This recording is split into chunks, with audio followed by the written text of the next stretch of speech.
నీతో నా జీవితం సంతోషమే, నీతో నా అనుబంధం మాధుర్యమే. నీతో నా జీవితం సంతోషమే, నీతో నా అనుబంధం మాధుర్యమే. నా యేసయ్యా కృప చూపుచున్నావు, వాత్సల్యపూర్ణుడవై. నా యేసయ్యా నడిపించుచున్నావు, స్ఫూర్తి ప్రదాతవై. ఆరాధ్యుడా యేసయ్యా, నీతో నా అనుబంధం మాధుర్యమే.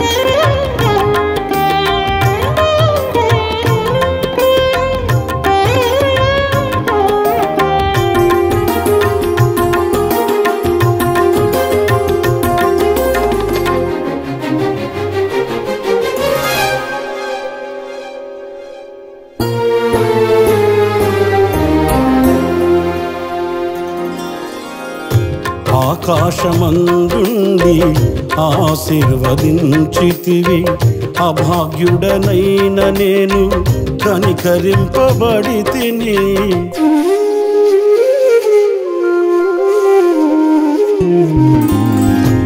ఆకాశమందుండి ఆశీర్వదించితివి, అభాగ్యుడనైన నేను కనికరింపబడితిని. నీలో నిలుచుటకు, బహుగా ఫలించుటకు, నూతన కృపలతో నన్ను నింపుచున్నావు. నీలో నిలుచుటకు, బహుగా ఫలించుటకు, నూతన కృపలతో నన్ను నింపుచున్నావు. నీతో నా జీవితం సంతోషమే, నీతో నా అనుబంధం మాధుర్యమే. నీతో నా జీవితం సంతోషమే, నీతో నా అనుబంధం మాధుర్యమే. నా యేసయ్యా కృప చూపుచున్నావు, వాత్సల్యపూర్ణుడవై. నా యేసయ్యా నడిపించుచున్నావు, స్ఫూర్తి ప్రదాతవై. ఆరాధ్యుడా యేసయ్యా, నీతో నా అనుబంధం మాధుర్యమే.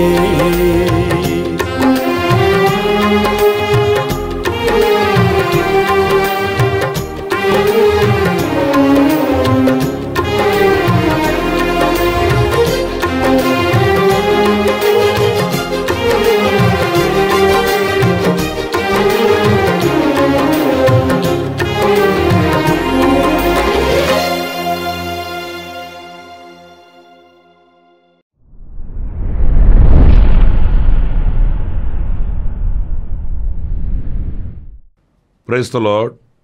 ప్రభువైన యేసుక్రీస్తు నామములో మీ అందరికీ మా హోసన్న మినిస్ట్రీస్ తరపున హృదయపూర్వకమైన వందనాలు తెలియపరుస్తున్నాను. ప్రభు మిమ్మల్ని ఆశీర్వదించి దీవించునుగాక. ప్రియులారా, పరిశుద్ధ గ్రంథంలో ఈ రోజున ఒక ఆశ్చర్యకరమైన సంగతిని మనం తలపోసుకోవాలి. ఎందుకంటే ప్రతిదినం మనం ఎన్నో కార్యకలాపాలలో తనమునకలై ఉంటాము. కొన్ని చేసి ముగించేవి, కొన్ని ముగించలేక ఆ దినమంతా వాటిలో కొనసాగుతూ వాటి ధ్యానమే మన మనసులో నిలిచిపోతుంటుంది. ఇంకొక మాట నేను చెప్పాలంటే, రాత్రి పడుకున్నా కూడా ఆ కార్యకలాపాలే మనసులో మెదులుతూ ఉంటాయి. అవి ఏవైనా కానివ్వండి.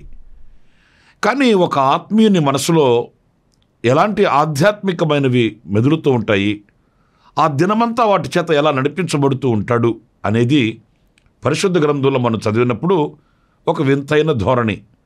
చూడండి, 89వ కీర్తన 16వ చరణాన్ని నేను చదువుతున్నాను. నీ నామమును బట్టి వారు దినమెల్లా హర్షించుచున్నారు, నీ నీతి చేత హెచ్చింపబడుచున్నారు. ఈ వాక్యంలో మనకు ఆశ్చర్యాన్ని కలిగించే అనుభవం ఏంటంటే, దినమెల్లా వాళ్ళు హర్షించుచున్నారు, వాళ్ళు హెచ్చింపబడుచున్నారు. ఇవి మనకు వాస్తవంగా దొరకని అనుభవాలను చెప్పుకోవాలి. లోకంలో ఏదైనా మనిషికి దొరకంది ఏమీ లేదు అని చెప్పుకోవాలి.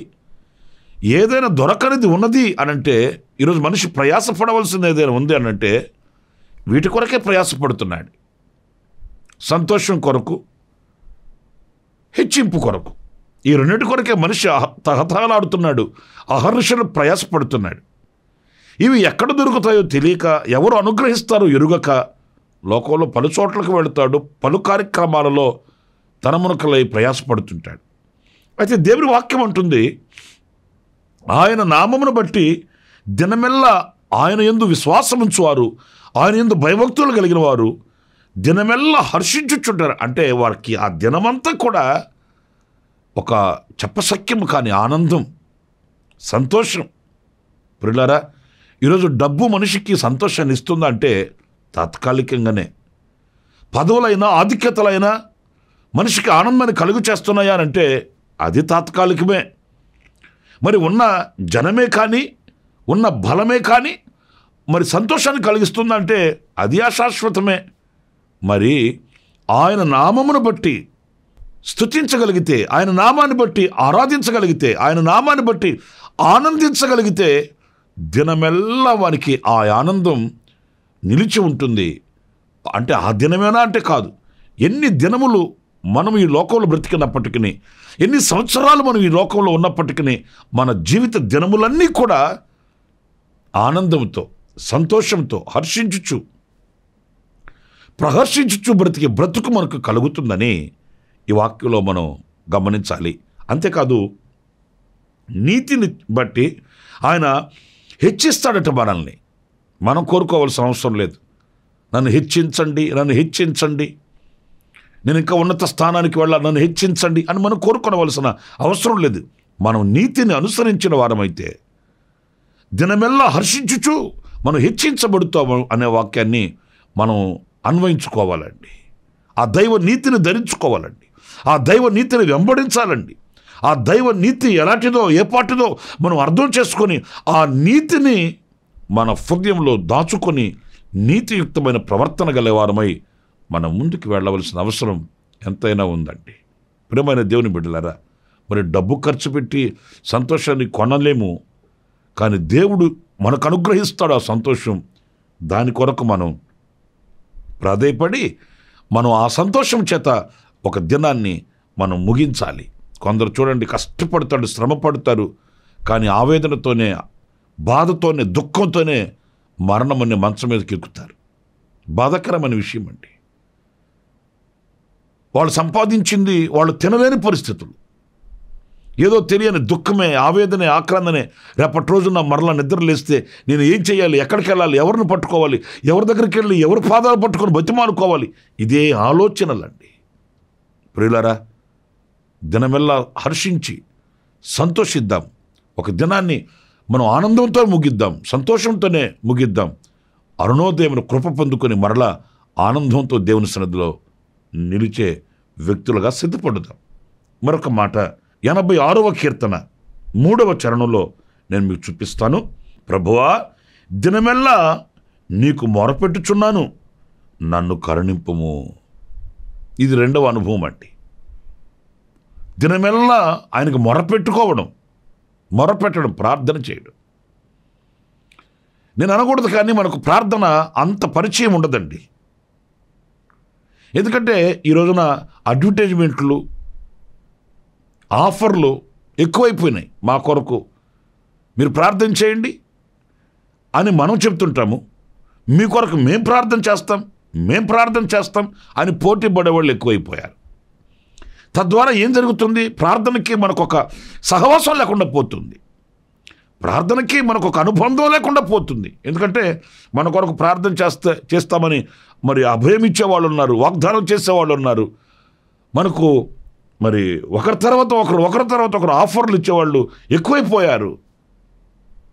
అంచేత మన కొరకు మనం ప్రార్థన చేయాలి, మన దేశం కొరకు ప్రార్థన చేయాలి, మన ఇరుగు పొరుగు కొరకు ప్రార్థన చేయాలి, మన కుటుంబీకుల కొరకు ప్రార్థన చేయాలి. ఇవన్నీ పక్కన పెడితే క్రీస్తు యేసు ఎదుట మనం నిలుచుటకు, శక్తిగల వారం అగుటకు ప్రార్థించే వారం కావాలి, ఆ శక్తిని పొందుకునే వారం కావాలి.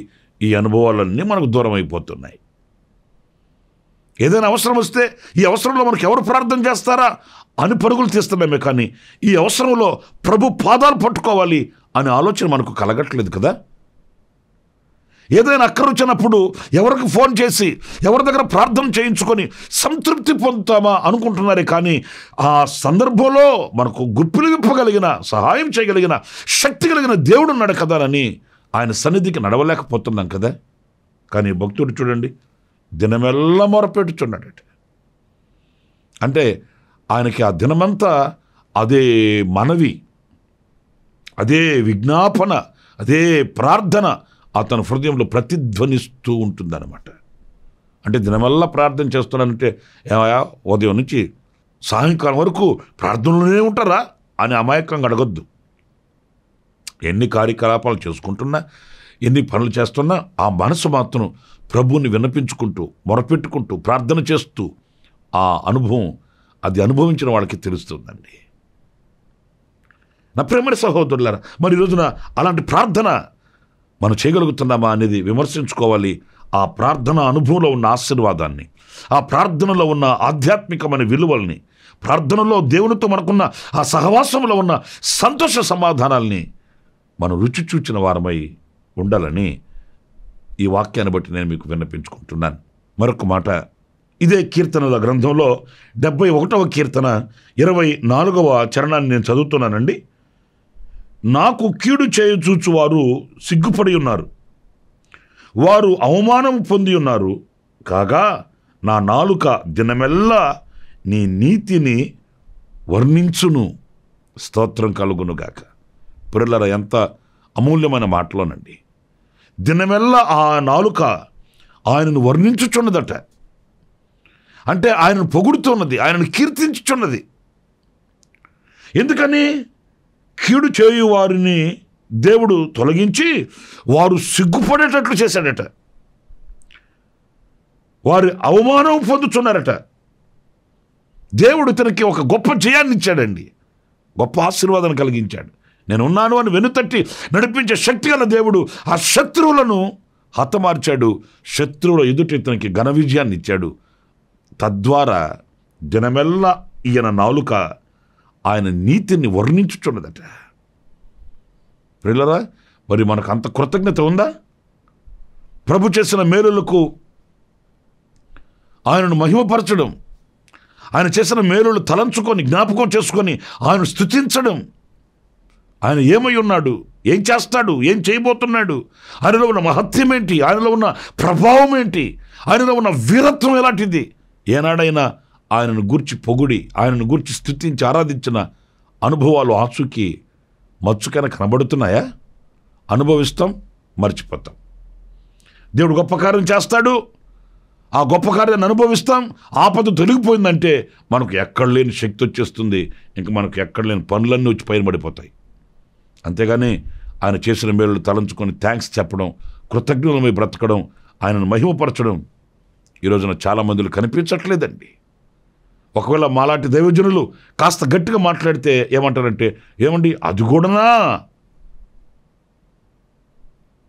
ఆపదలో ఉన్నప్పుడేమో ఇక చావో రేవో అన్నట్టుగా మాట్లాడతారండి. తీరిపోయిన తర్వాత అది కూడా పెద్ద గొప్ప కార్యమేనా? అట్లా కృతజ్ఞత లేని వాని హృదయం అంధకారమయమైపోతుందని వాక్యం చెప్తుందండి. ఎన్ని మేలులు చేసినా కొంతమందికి ఆ కృతజ్ఞత కలగదు. కానీ దినమెల్లా కృతజ్ఞులమై ఆయనను వర్ణించడం. చివరిగా మరొక మాట కూడా నేను మీకు జ్ఞాపకం చేస్తాను. 25వ కీర్తన 5వ చరణంలో, నన్ను నీ సత్యమును అనుసరింపచేసి నాకు ఉపదేశం చేయము, నీవే నా రక్షణకర్తవైన దేవుడవు, దినమెల్లా నీ కొరకు కనిపెట్టుచున్నాను. స్తోత్రం కలుగును గాక. మంచి అమూల్యమైన అనుభవం అండి. దినమెల్లా నీ కొరకు కనిపెట్టుచున్నాను. ఎందుకు ఆయన కొరకు కనిపెట్టు చూడడం? ఆయనను చూడాలని. ప్రియమైన వారలారా, ఆయన ముఖదర్శనం చేయాలని, అపురూపమైన ఆయన ముఖదర్శనం చేత తృప్తిపరచబడాలని దినమెల్లా కనిపెట్టుకుని ఉన్నాడట. మనకు దేవుడు గుర్తొచ్చేది పండగ పూట, మనకు దేవుడు గుర్తొచ్చేది ఆదివారం పూట. మనం దేవుణ్ణి స్తుతించాలంటే ఏదో ఒక సందర్భం ఉండి తీరాలి. మనం ప్రార్థన చేయాలంటే ఏదో కష్టమో నష్టమో వచ్చి ఉండాలి. అప్పుడే మనం ఆయన స్తుతించి ఆయన దగ్గరికి వెళ్ళి ఆయన సన్నిధికి వెళ్ళి మనం మోకరిల్లేది.